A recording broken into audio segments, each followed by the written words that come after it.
Hello everybody and welcome to another video from the Squeaky Throne. I do apologize because this chair is just ridiculously loud sometimes, but again, I'm sorry about that. Anywho, I just wanted to give a little quick video about just where things are going forward as far as the games I'm playing, so on and so forth. I'm going to have some quick surveys in this video as well. Also, once again, I want to thank everyone for all the support in these last couple videos, especially with Lakeview Cabin. It was ridiculous. I think the first video for Lakeview Cabin 2 has like 4,000 views, which blowed everything out of the water as far as views on my channel. So I really appreciate that. I think I also had like 330 subscribers within 3 days. So again, I can't thank you enough. And I think I probably said it a few times now, but I just want to doubly acknowledge that. So I really appreciate it. But yeah, on to the quick surveys. So the surveys will basically be about the games going forward. There'll be one survey as far as suzerain goes. There'll be a survey also about political games versus the scary games. Now I'll give some examples of those games as I go forward in this video too also. So in suzerain, there's going to basically be a lot of different political leanings that you can turn around and take. In the demo, I think I turned around and had a more left-leaning character, a socialist character, because it seemed the way it was going to go was that the not USSR game, not USSR country in that game was going to be trying to influence certain things. So I was going more towards that route in the demo.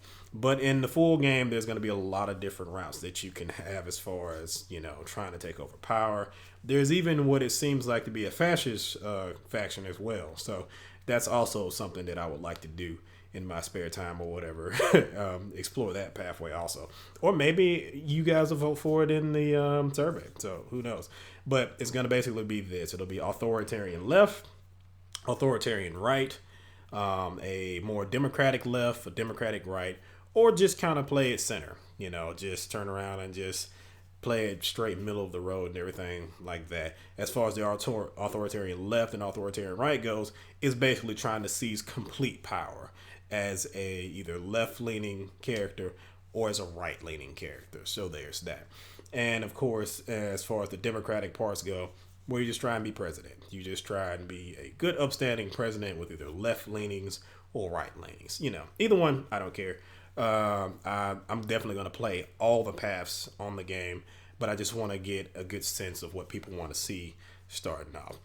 And the last thing as far as the survey goes is the political games versus the scary games. So when I played Suzerain, it was very different from anything else that I turned around and played on the channel because I mostly play scary games and stuff like that. But I do like political games. I play China Mouse Legacy in my spare time.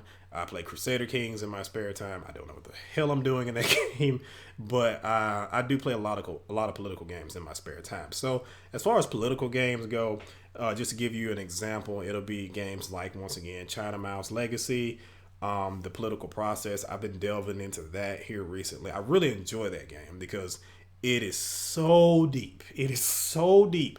Because before that game came out, I think the deepest game I can think of political-wise outside of Geopolitical Simulator was like President Infinity. And I like President Infinity, but it's more of a metrics game, I guess you can say, as far as running campaigns and things like that. And you're not ultimately playing as a senator or president or anything like that. You're just playing as a presidential candidate. So, and I've had some fun stories with that. But again, it's just a campaign simulator. So, but yeah, President Infinity is a game I'd consider playing, especially now that the election is over. Things are a lot less volatile as far as political things go, I guess, to a certain degree. China Mouse Legacy. There's also all of the Kremlin games. I would love to play all of the Kremlin games. I have Nostalgia, the Berlin Wall. I have Crisis in the Kremlin, and I have a few others as well. So those are the more political games. If you want to see that on the channel, again, the survey will be up. It should be popping up somewhere on the screen right now. As far as the scary games go, I do have a lot of scary games as well. Visage, I have not played Visage at all.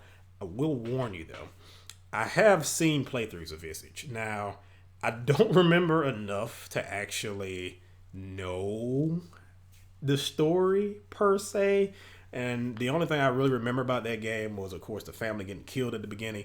But again, it's an option. Song of Horror, that is that the name of it? Yes, Song of Horror. That is a game also that I did watch a playthrough of, but again, I can't remember anything about the story honestly. So, but it looks very interesting. I can play that as well. There is World of Darkness with a lot of the Junji Ito focus on it. There's also RPG Maker games like Mad Father, EO, Witch's House. Even though I've seen playthroughs of that, I've watched a billion playthroughs of that. That's actually the reason why I started following a lot of YouTubers, because of that game. But yeah, just to give an idea. And also, what was it? Little Hope. I didn't play the first episode. I haven't played any of the episodes of Man of Medan. But I would be interested in playing those games too. But that's an example of the scary games that I would put out there, if that's a thing that people want to see. But yeah, I think that covers everything. So yeah, and if you have any other ideas, please let me know. Also, I will just say, kind of right out the bat, it was asked on one subscriber did ask me about playing Assassin's Creed. I probably won't play Assassin's Creed. And the only reason why, and I love Assassin's Creed. I'm actually playing it right now. I've played about a good 50, 60 hours of it recently.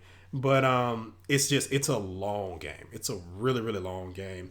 We're talking like 300 hours. And it's a big game in the sense of both, not subscribers, but it's a big game both in the sense of the recognition it gets, but also it's a big game in the sense of length. And the problem when you play a lot of games like that is that me as a smaller YouTuber, I will get buried, because if I turn around and release a video of me playing Assassin's Creed, now yeah, I won't doubt that there'll be a lot of people that'll turn around and watch it, as far as my subscribers go.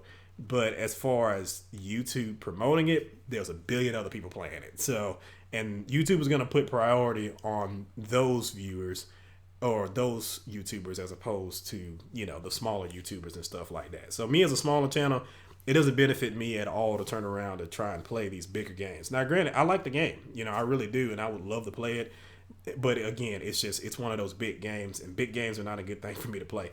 Also, it's a long game. It's a really long game. So, I'm looking at probably 180, maybe 200 hours of me playing this game. Because to give you an example, I played the game yesterday for 5 or 6 hours. Like, I played it for a long time. Did fuck all. Did absolutely nothing the entire time, really. I didn't make a whole lot of progress. Just doing little side missions, raiding, getting some resources and stuff for my settlement.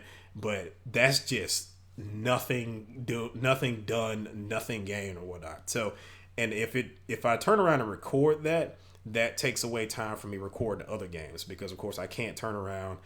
We're talking about playing a game for 4 hours, recording it, then me having to edit it, then we have to turn around and upload it and stuff like that. So that just becomes a kind of a big pain.